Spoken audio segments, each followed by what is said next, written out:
Hai, selamat datang lagi di Rex Journey Spiritual. Masih barengan sama saya Rista Rahma. Dan kali ini aku akan ngebahas tentang fase-fase dalam proses spiritual awakening. Kalau misalkan di video sebelumnya kita udah pernah ngebahas tentang apa itu spiritual awakening. Nah, ini lanjutannya. Apa aja sih yang bakal terjadi dalam proses spiritual awakening teman-teman semua? Kalau misalkan teman-teman belum nonton pembahasan kita tentang apa itu spiritual awakening, boleh langsung klik video yang ada di sini apa di sini ya, lupa. Jadi silakan tonton dulu tentang apa itu spiritual awakening. Nah, sekarang kita akan membahas tentang fase-fase dalam proses spiritual awakening.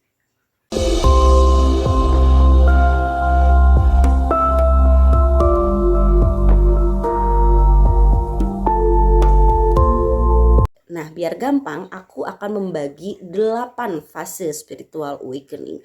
Mungkin teman-teman yang lain pernah ngedenger atau pernah dikasih tahu, pernah ada yang membahas juga, mungkin ada beberapa yang banyak banget fasenya. Nah, di sini aku akan memberikan informasi yang lebih sederhana. Cukup 8 fase dari proses spiritual awakening saja. Yang perlu dinotis sebelum kita ngebahas satu persatu fase demi fase apa aja yang akan terjadi dalam proses spiritual awakening, fase-fase ini, 8 fase ini itu bisa ngacak teman-teman. Jadi nggak harus selalu berurutan kedatangannya, dan juga bahkan mungkin bisa berbarengan. Ada orang yang mengalami proses spiritual awakening dengan cepat, ada juga yang mengalami proses spiritual awakeningnya ngoyo banget, lama banget. Nah, mungkin yang lama itu memang yang pertama karena tidak menyadari bahwa kalian sedang dalam proses spiritual awakening.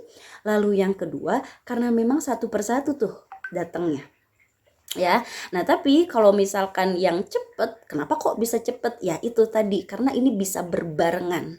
Ketika itu berbarengan, ini akan lebih cepat, tapinya akan lebih sulit juga buat teman-teman yang mengalami proses spiritual awakening ini. Balik lagi, sebelum kita membahas 8 fase spiritual awakening, kita coba recall back kembali bahwa proses spiritual awakening ini bisa terjadi karena adanya momen-momen dramatis atau momen-momen traumatis yang kita alami sebelum akhirnya kesadaran bawah sadar kita muncul untuk menyelamatkan diri kita.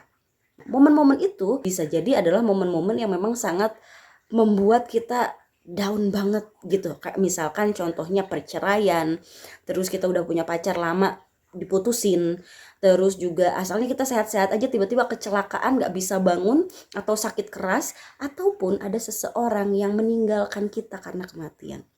Jadi ada suatu penolakan karena kita akhirnya terbangun dalam situasi dan kondisi yang berbeda dari kemarin. Asalnya ada jadi tidak ada, asalnya kita sehat jadi tidak sehat, asalnya orang yang kita cintai ada jadi tidak ada. Sebuah perubahan realita. Tapi ada beberapa orang yang sudah mengalami ciri-ciri dari proses spiritual awakening itu bahkan dari kecil, yang merasa ada beberapa orang yang mengalami, katakanlah mohon maaf, penderitaan di dalam hidup itu dari semasa kecil. Kok kayaknya aku susah dari kecil ya. Bahkan sebelum ada momen yang meledak-ledak itu, sebelum ada momen dramatis itu, aku udah mengalami tuh kesusahan-kesusahan kayak spiritual awakening itu. Apakah berarti aku mengalami proses spiritual awakening dari kecil? Enggak, teman-teman. Jadi proses spiritual awakening akan dimulai setelah ego kita terbentuk, ya. Nah, ego kita terbentuk itu biasanya mulai dari usia 12 tahun ke atas. Kenapa? Karena usia 0 sampai 3 tahun kita masih menggunakan pure bawah sadar. Itu makanya kenapa kalau kita ingat-ingat, kita mungkin nggak inget tuh momen-momen apa aja yang terjadi ketika usia 0 sampai 3 tahun. Setelah 3 tahun baru tuh kita ingat. Nah, mulai usia dari 3 tahun sampai 6 tahun biasanya anak kecil itu masih menggunakan kesadaran setengah sadar, setengah bawah sadar, yang masih berada dalam frekuensi theta. Nah, di mana itu yang menyebabkan banyak anak kecil yang bisa ngelihat makhluk-makhluk halus. Mereka masih berada dalam kesadaran sadar dan bawah sadar, mereka masih bisa berkoneksi dengan dimensi-dimensi lain. Lalu usia 6 sampai 12 tahun itu kita berada di frekuensi alpha. Alpha ini adalah frekuensi mindfulness, frekuensi relaksasi, frekuensi fokus pada saat ini. Itu makanya kenapa anak-anak kecil usia 6 sampai 12 tahun kalau mereka pengen nangis ya udah nangis, kalau pengen makan ya udah makan. Mereka nggak banyak mikir sesuatu, tidak banyak pikiran di dalam kepalanya gitu, nggak overthinking karena mereka memang masih berada dalam kesadaran mindfulness tersebut yang berada di frekuensi alfa. Nah, sedangkan setelah kita masuk ke 12 tahun ke atas, mulai terbentuk ego, kita masuk ke frekuensi yang disebut dengan beta. Beta ini adalah frekuensi untuk berpikir, untuk menghafal, untuk berkompetisi, untuk membuat sesuatu, untuk memikirkan masa depan. Akhirnya ya kita mulai membentuk ego pelan-pelan. Nah, spiritual awakening itu paling cepat biasanya terjadi di usia 16 tahun. Jadi usia 12 sampai 16 tahun itu mulai pembentukan ego secara menyeluruh. Nah, 16 tahun kita mulai dewasa. Kita mulai membuat kita mulai untuk memikirkan segala kehidupan kita. Nah, di saat proses itu barulah mungkin terjadi proses spiritual awakening. Jadi kalau di bawah usia 16 tahun, kemungkinan besar itu bukan proses spiritual awakening tapi proses inisiasi. Jadi ada memang beberapa untuk orang-orang yang memiliki tujuan hidup tertentu, mereka akan mengalami proses inisiasi. Mereka adalah orang-orang yang memang akan sangat memahami dunia spiritual. Itulah kenapa makanya kita harus mendapatkan pelajaran lebih awal, karena kalianlah yang mungkin menjadi seorang guru untuk ngajarin orang-orang tentang kehidupan. Jadi kalau misalkan teman-teman sudah pernah mengalami hal-hal yang mirip dengan proses spiritual awakening bahkan sebelum usia 16 tahun, kemungkinan besar teman-teman mengalami proses inisiasi. Nanti aku akan bahas di video berikutnya tentang apa sih sebetulnya tujuan hidup dari orang-orang yang pernah mengalami proses inisiasi tersebut. Ya, tapi sekarang kita balik lagi ke topik utama kita hari ini. Kita akan membahas tentang 8 fase proses spiritual awakening. Fase yang pertama aku sebut dengan The Awaken. Seperti namanya, The Awaken ini adalah proses terbangunnya bawah sadar kita, proses bermunculannya intuisi kita dikarenakan third eye kita terbuka. Ya, jadi dalam proses spiritual awakening ada kepastian bahwa third eye kita akan terbuka cepat atau lambat. Entah itu terbuka sendiri ataupun dibukakan oleh orang lain pada waktu yang tepat, tapi kita akan mengalami proses membuka mata batin kita. Nah, itu juga kenapa kalau misalkan kita dalam proses spiritual awakening dan kita sadar bahwa kita sedang dalam proses awakening, alangkah bijaknya kita cepat-cepat memutuskan untuk membuka third eye kita. Karena ketika third eye dibuka, bawah sadar kita akan lebih cepat untuk naik. Ketika third eye dibuka, intuisi akan lebih kencang menunjukkan jalan kita harus kemana. Dan akhirnya proses spiritual awakening teman-teman akan lebih cepat. Karena 8 fase ini itu tidak bisa di skip. Kita akan melewati semuanya. Walaupun itu tadi ini bisa jadi ngacak, bisa jadi berbarengan semua fasenya dalam satu waktu, bisa aja. Biasanya akan ada proses penyesuaian setelah ketika kita masuk dalam fase The Awaken ini, kita akan mulai menyesuaikan tubuh kita dengan energi baru kita, dan biasanya proses penyesuaian ini akan berlangsung selama beberapa minggu atau yang mungkin 1 bulan lebihan lah gitu ya. Setelah fase The Awaken, kita akan mulai masuk ke fase The Chaos. Seperti namanya chaos, kita akan masuk ke kerumitan di dalam kehidupan kita. Kita akan mulai merasakan banyak banget cobaan, banyak banget godaan, banyak banget permasalahan di dalam kehidupan kita. Hidup kita kok kerasa jadi chaos banget. Nah, kenapa kekeosan itu terjadi? Seperti yang kita bahas di video sebelumnya tentang spiritual awakening, akan ada bentrokan antara kesadaran sadar dan bawah sadar, akan ada konflik di dalam jiwa kita, di dalam diri kita yang membuat kehidupan kita kerasa chaos banget. Nah, lalu setelah itu akan ada fase yang disebut dengan disconnection. Jadi kita mulai terdiskoneksi atau terputus hubungan dengan orang-orang yang energinya sudah tidak sesuai lagi dengan kita. Nah, ketika kita mempelajari spiritual, kita belajar tentang energi, tentang vibrasi, tentang frekuensi. Dimana ketika kita mengalami proses spiritual awakening, vibrasi energi kita itu akan berubah dari sebelumnya. Karena kesadaran kita mulai meningkat, yang itu mengakibatkan perubahan vibrasi energi di diri kita. Nah, energi itu sifatnya adalah tarik-menarik. Ketika energi kita seperti ini, kita akan menarik orang-orang di sekeliling kita yang sesuai energinya dengan diri kita. Nah, ketika energi kita berubah, secara otomatis kita akan melepaskan koneksi dengan mereka dan kita akan mulai menarik energi-energi baru yang sesuai dengan energi baru kita. Jadi, sulitnya di dalam proses diskoneksi adalah mungkin saja kita akan terdiskoneksi dengan orang-orang terdekat kita jika memang energi mereka tidak sesuai dengan diri kita. Banyak di dalamnya ketika mengalami spiritual awakening akhirnya harus bercerai dengan suami atau istrinya, atau putus dengan pacarnya, atau teman-teman tiba-tiba menjauh, kita kok ngerasa gak cocok lagi sama teman-teman kita, ataupun mulai gak sinkronis sama keluarga, sama orang tua, itu gak cocok. Kayaknya aku kok pengen berantem terus kalau misalkan deket sama orang tuaku, kok aku bermasalah terus sama orang tuaku. Nah, itu tandanya teman-teman sedang dalam proses diskoneksi.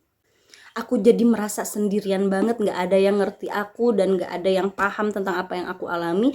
Nah, itu tandanya teman-teman sedang dalam proses diskoneksi. Nah, satu hal penting yang harus diingat dalam proses diskoneksi adalah jangan mencoba untuk reconnect dengan orang-orang yang sudah terdiskoneksi dengan diri kita. Karena kalian tidak akan pernah bisa reconnect dengan orang-orang yang sudah terdiskoneksi kecuali mereka memiliki unconditional love untuk kalian ataupun sebaliknya. Dan unconditional love ini biasanya ada di orang tua ke anak, anak ke orang tua. Ya, jadi kalau misalkan kalian punya permasalahan sama orang tua kalian ketika mengalami proses spiritual awakening, gak apa-apa, menjauh dulu saja. Nanti setelah proses spiritual awakening selesai, itu dipastikan kalian akan kembali rukun, akan kembali rujuk lagi sama orang tua kalian. Itu gak masalah. Selama proses spiritual awakening, jangan menolak diskoneksi. Ketika kalian tidak nyaman, menjauh dulu aja, gak apa-apa. Bukan berarti kita jadinya anak durhaka, tapi kalau misalkan kalian memaksakan untuk stay di sana, itu hanya akan memperumit keadaan saja. Tapi beda kalau misalkan sekarang kita sedang mengalami proses spiritual awakening, terus kita putus sama pacar kita, kekeh nih kita pengen balikan, terima aja, udah putus aja ya. Kenapa? Karena semakin kita maksain, semakin susah kita berproses, itu gak akan reconnect juga. Nih, maaf ya kalau ada yang tersinggung dan aku masih pengen balikan sama dia, gimana dong? Tenang aja, nanti setelah proses ini selesai, kalian akan bertemu dengan orang-orang yang memang seharusnya berada di sekeliling kalian, yang memang sangat mengerti dan mencintai kalian unconditionally. Karena setelah fase diskoneksi ini, ada satu fase lagi yang disebut dengan connection atau new connection.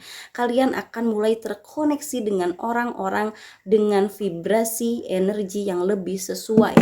Ketika kalian mempelajari tentang spiritual, kalian akan ketemu dengan orang-orang yang juga orang-orang spiritual yang paham tentang spiritual. Kalian sedang melalui proses spiritual awakening, kalian pun akan ketemu sama orang-orang yang sedang dalam proses spiritual awakening.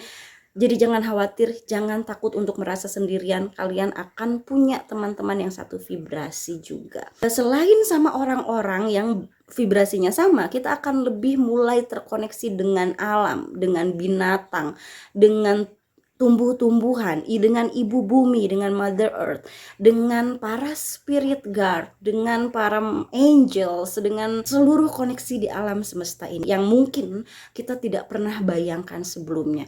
Jadi jangan khawatir kalau terdiskoneksi, kita pasti akan mendapatkan new connection. Fase yang kelima itu adalah fase the healing. Fase the healing ini sangat penting. Kenapa? Karena kita akan mulai merasakan kembali, mengingat kembali momen-momen traumatik di dalam kehidupan kita. mulai dari masa-masa kanak-kanak, lalu juga trauma mungkin sejak kita ada di dalam kandungan, trauma orang tua kita waktu mengandung kita, ataupun trauma yang diturunkan oleh keluarga ke diri kita gitu ya, yang trauma turun-temurun, ataupun juga trauma dari past life. Untuk apa ya? Untuk dibersihkan, untuk di healing. Jadi kalian akan melakukan proses self healing, membersihkan jiwa kalian. Termasuk di dalam proses healing ini nanti teman-teman akan berhadapan dengan shadow work kalian. Kalian akan merasakan the dark night of the soul, sisi gelap dari diri kalian. Sifat-sifat perilaku-perilaku yang mungkin kalian tolak tapi ternyata itu adalah diri kalian sendiri, yang mungkin kalian berpikiran merasa bahwa ini nggak baik, ini nggak benar, menurut orang ini jelek. Kalian harus bisa menerima itu. Kunci dari proses the healing ini adalah terima segala rasa, terima segala emosi apapun yang berdatangan, terima, sadari bahwa ini adalah sebuah trauma, maafkan segala masa lalu kita dan lepaskan. Lalu setelah fase the healing, teman-teman akan masuk ke fase yang disebut dengan the cocoon. Ya seperti namanya, cocoon ini adalah kepompong. Nah, ibaratnya dalam proses spiritual awakening ini adalah proses diri kita untuk bermetamorfosis. Jadi ini adalah proses transformasi diri kita. Dalam proses metamorfosis ini kita akan berubah dari ulat menjadi kupu-kupu. Tapi sebelum kita berubah jadi kupu-kupu, kita masuk dulu ke kepompong. Ini bisa ditandai dengan rasa bosan. Aku mau ngapain lagi? Aku gak bisa ngapa-ngapain. Aku pengen ini, tapi aku males. Aku pengen itu, tapi aku banyak alasannya ya.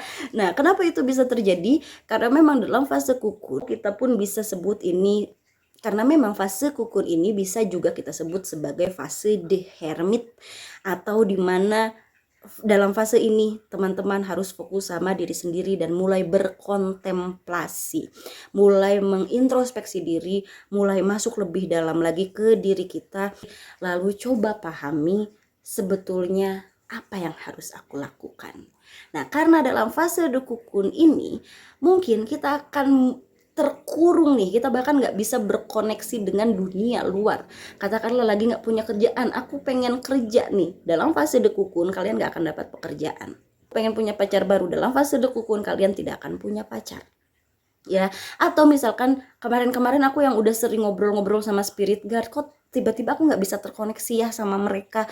Aku biasanya bisa melakukan kemampuan psychic aku, tapi kok nggak bisa terkoneksi. Itu tandanya teman-teman sedang dalam fase the cocoon. Biasanya kita males ngapa-ngapain, diem aja di rumah. Ya udah, terima itu, coba bermeditasi dan coba grounding lebih banyak, membumi ya, dan berkontemplasi sampai kita menemukan tujuan hidup kita. Kita akan dapat sendiri nanti di sana apa yang harus kita lakukan, misi hidup kita kemana, tujuan hidup kita untuk apa. Ketika kita sudah menemukan tujuan hidup kita, di sanalah the cocoonnya terbuka, cocoonnya mulai sobek nih, kita keluar dengan wajah baru, dengan diri baru, kita punya sayap jadi kupu-kupu. Nah, setelah fase cocoon berakhir, kita akan mulai masuk ke fase yang disebut dengan enlightenment. Ya, the enlightenment ini adalah proses penyesuaian diri kita dari yang lama dengan yang baru. Ibaratnya kita udah jadi kupu-kupu, harus bisa terbang, kita lagi belajar terbang nih. Nah, proses enlightenment ini kita udah menjadi diri kita yang baru, tapi gimana caranya kita menjalankan sesuatu. Tadi kita udah punya misi, yuk coba jalani, ikuti arahnya kemana nih tujuan hidup kamu mengarah. Nah, dalam proses the enlightenment ini akan lebih banyak trial dan error. Kita akan banyak melakukan sesuatu, tapi mungkin gagal lagi. Nah, selama itu berada di jalur misi hidup yang tadi kalian sudah dapatkan itu, ikuti saja, karena kegagalan tersebut itu memang pelajaran-pelajaran yang harus kita ambil. Ya, pelajaran-pelajaran tambahan tuh yang harus kita ambil untuk menjalankan si misi hidup kita tersebut, sampai nanti akhirnya kita sudah ketemu yang clear, yang jelas. Oh, di sini misi hidup aku. Di sanalah teman-teman masuk ke fase yang disebut dengan the mission. Nah, the mission ini adalah fase terakhir dari proses spiritual awakening, di mana teman-teman silahkan menjalankan misi hidupnya sesuai dengan tujuan hidup teman-teman masing-masing. Nah, fase inilah yang paling lama dalam proses spiritual awakening karena ini akan berlangsung seumur hidup. Tapi dalam fase the mission, ketika memang kalian menjalankan misi hidup kalian sesuai dengan tujuan kalian, kalian akan mendapatkan kedamaian, kebahagiaan, sukacita, cinta kasih yang besar dari dalam diri kalian, dan semesta akan selalu merestui kalian. Dan di sini di fase the mission, teman-teman udah nggak perlu khawatir lagi sama kegalauan yang dulu yang pernah teman-teman rasakan, karena itu sudah lewat semuanya. Teman-teman jadi diri teman-teman yang baru, dan selamat menjalani kehidupan teman-teman sebagai manusia dengan tingkat spiritual yang tinggi, dengan tingkat kesadaran tinggi.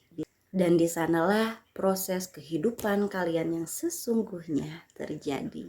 Nah, kalau misalkan ada yang bingung nih tentang misi hidupku kayak gimana dong, cara menemukan misi hidupku, cara menemukan tujuan hidupku, life purposeku itu kayak gimana, nanti kita akan bahas di video berikutnya. Jadi teman-teman tetap ikuti terus channel dari Rex Journey ini supaya nggak ketinggalan dengan berbagai informasi yang nanti akan kita share lagi di video-video berikutnya. Dan kalau misalkan teman-teman suka dengan video ini, silahkan kasih like-nya. Kalau ada yang mau bertanya, mau kasih kritik dan saran dan lain sebagainya, silahkan boleh dikasih di kolom komentar. Kami sangat terbuka untuk segala apapun saran-saran dari teman-teman. Dan kalau misalkan belum subscribe, boleh silahkan di subscribe dulu biar ya itu nggak kelewatan untuk video-video kita berikutnya. Dan kalau memang teman-teman sedang dalam proses spiritual awakening, lalu teman-teman merasa membutuhkan bimbingan, silahkan ikut kelas spiritual awakening guiding. Teman-teman boleh langsung daftar di Instagramnya Rex Journey @rexjourney.id. Nanti bisa dijelaskan sama adminnya harus kayak gimana. Selamat ketemu nanti di kelas. Semoga proses spiritual awakening teman-teman berjalan dengan lancar. Ingat satu hal, trust and surrender. Dalam proses spiritual awakening, jangan melawan setiap proses yang muncul dalam proses kalian. Terima kasih banyak udah nonton video ini. Kita ketemu lagi di video berikutnya. Terima kasih.